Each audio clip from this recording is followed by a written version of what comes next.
10 महीनों के अंदर गृह मंत्री अमित शाह का 5वां बिहार दौरा। और कहा जा रहा है कि अमित शाह बिहार पर विशेष तौर पर नजर डाले हुए हैं। अब अमित शाह का 10 महीने में किसी एक राज्य में 5 बार जाना अपने आप में बहुत बड़ी बात है कि भारत का गृह मंत्री किसी किसी राज्य में एक साल में एक बार भी नहीं जा पाता, लेकिन बिहार में 8 महीने में 5वीं बार आ रहा है।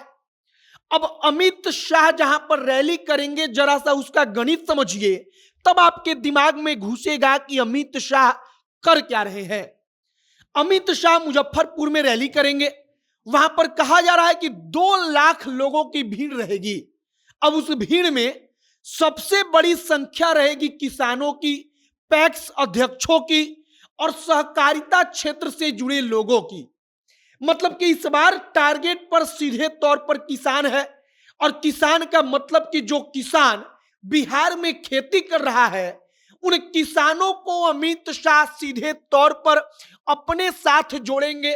और अमित शाह गृह मंत्री होने के साथ साथ सहकारिता मंत्री भी हैं। अब आगे आपको हम सब कुछ बताएंगे, समझाएंगे कि अमित शाह का दिमाग कहां चल रहा है। बाकी नमस्कार, मेरा नाम है मोहित कुमार सिंह और आप जनता जंक्शन देख रहे हैं। यह वीडियो राधे कृष्णा ज्वेलर्स के द्वारा प्रायोजित है।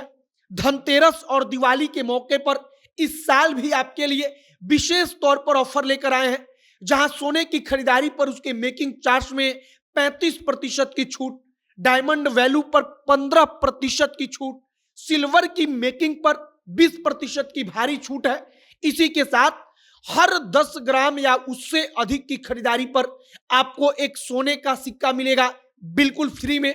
इतना ही नहीं, बल्कि डायमंड की प्रत्येक खरीदारी पर आप फ्रिज जीत सकते हैं, एसी मिल सकता है, आईफोन मिल सकता है, स्कूटी या विदेश घूमने के लिए 2 टिकट। मतलब कि ये शानदार जो उपहार है वो आपका हो सकता है। याद रखिए कि डायमंड की खरीदारी पर जो उपहार मिलना है वो एकदम निश्चित तौर पर मिलेगा। अधिक जानकारी के लिए आप राधे कृष्णा ज्वेलर्स के शोरूम जाइए, जो घरौंदा कॉम्प्लेक्स जगदेव पथ पिलर नंबर 11 के अपोजिट बैली रोड पर पटना में स्थित है। जल्दी कीजिएगा क्योंकि ऑफर सीमित समय के लिए है। अब वापस आते हैं अपने खबर पर। गृह मंत्री अमित शाह का बिहार दौरा तेजस्वी यादव और नीतीश कुमार के लिए एक चुनौती है। अब चुनौती क्यों, इस बात को एक एक करके समझिए। अमित शाह इसके पहले नवादा आए थे। जब नवादा आए थे तब कहा गया कि विशेष तौर पर नवादा से भारतीय जनता पार्टी चाहती है चुनाव लड़ना, जबकि अभी नवादा सीट बीजेपी के पास नहीं है, सहयोगी दल के पास है। अब अमित शाह मुजफ्फरपुर में आ रहे हैं। 2014 में बीजेपी जब वहां से जीती तो 2019 में ये जीत फिर से दोबारा भारतीय जनता पार्टी ने हासिल किया, मतलब कि अपनी सीट को बरकरार रखा। अब 2019 और 2024 में बड़ा अंतर रहने वाला है, क्योंकि 2019 में नीतीश कुमार बीजेपी के साथ थे, इस बार नहीं है। कहा जा रहा है कि विशेष तौर पर उन सीटों पर अमित शाह का फोकस है जिन सीटों को अमित शाह किसी भी कीमत पर खोना नहीं चाहते। अब मुजफ्फरपुर में जो रैली हो रही है वहां पर 2 लाख लोगों की भीड़ आएगी। मतलब कि आप समझिए एक प्रकार से भव्य रैली, एक प्रकार से विराट जनसभा अमित शाह के द्वारा संबोधित किया जाएगा। अब उस जनसभा में जो लोग लाए जाएंगे उनके बारे में जानिए। किसानों की सबसे बड़ी तादाद होगी, विशेष तौर पर किसानों को लाया जाएगा। इसके बाद जो पैक्स अध्यक्ष होते हैं, पैक्स अध्यक्ष जो किसानों का अनाज गांव में खरीदते हैं और खरीद कर उनको पैसा देते हैं, उन पैक्स अध्यक्षों को अमित शाह की रैली में लाया जाएगा। अब सहकारिता विभाग से जुड़े लोग, सहकारिता के क्षेत्र से जुड़े लोग, वो तमाम लोग आएंगे।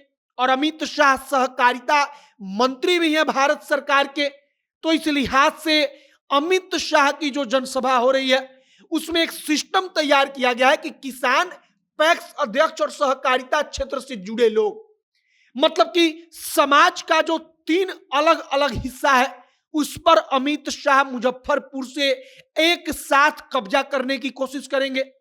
अब अमित शाह को शायद इसीलिए कहा जाता है कि उनका नाम सुनकर लोग घबराते हैं, क्योंकि अमित शाह का जब भी बिहार में रैली होता है तो खलबली शुरू हो जाती है, खलबली मच जाती है। लोगों को लगता है कि अमित शाह आएंगे तो ना जाने क्या करेंगे, कौन सी रणनीति बनेगी।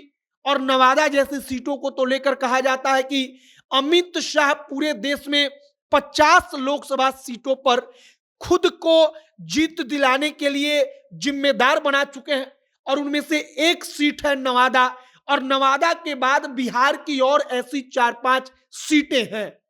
अब आगे देखते रहिए कि अमित शाह के रैली के बाद क्या फिजा बदलती है, क्या हवा बदलती है। फिलहाल 8 महीने में एक ही राज्य में गृह मंत्री का 5वीं बार आना चर्चा का विषय बन जाता है। आपकी क्या राय है, कमेंट बॉक्स में लिखकर बताइएगा। कैमरे से विशाल खड़े हैं और मैं मोहित कुमार सिंह। बहुत बहुत धन्यवाद।